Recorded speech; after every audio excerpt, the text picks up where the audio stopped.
இன்னைக்கு நிறைய கிறிஸ்தவங்க பிதா குமாரன் பரிசுத்தாவியானவர் நம்புறியா? நம்புறேன்னுவாங்க.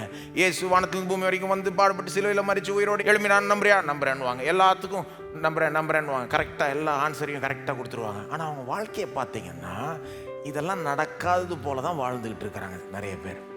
இயேசு உண்மையிலே மரிச்சிட்டாருன்னா என் பாவம் உண்மையிலே மன்னிக்கப்பட்டுருச்சு. இயேசு உண்மையிலே மரிச்சிட்டாருன்னா தேவன் என்ன அவ்வளோ நேசிக்கிறார், எனக்காக உயிரை கொடுக்குற அளவுக்கு நேசிக்கிறார். இயேசு உண்மையிலே உயிரோட எழும்பி விட்டார்னா, இன்றைக்கு எல்லாத்தையும் ஆளுகிற தேவனா இருக்கிறார்னா, அவர் உண்மையிலே நம்ம மத்தியில் பிரசன்னமா இருக்கிறார், நமக்குள்ளாக இருக்கிறார், நம்மோட இருக்கிறார். அந்த ஒரு வெளிச்சத்தோட வாழ்றோமா?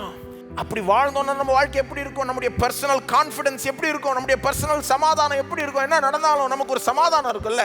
இயேசு எனக்காக மரிச்சார், என்ன அவர் நேசிக்கிறார், போ இன்னைக்கு உயிரோடு இருக்கிறார், அவர் இது திருப்புவார்.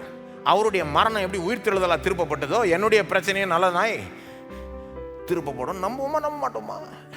சிலர் எப்படி பார்க்குறாங்க, என்னைக்கோ நடந்ததை வச்சு என்னங்க பேசிக்கிட்டு இருக்கீங்க? ஏங்க, இது என்னைக்கோ நடந்ததாலும் இது சரித்திரத்திலே மிக முக்கியமான சம்பவம். இன்றைக்கும் என்றைக்கும் நமக்கு உதவுகிற காரியங்கள். இயேசு மரிச்சிட்டாருன்னா, உயிர் தெழுந்துட்டாருன்னா நமக்கு நம்பிக்கை உண்டு. எல்லாமே மாறிடலாம், எல்லாத்தையும் சந்திச்சிடலாம், எல்லாத்தையும் மேற்கொண்டுடலாம்.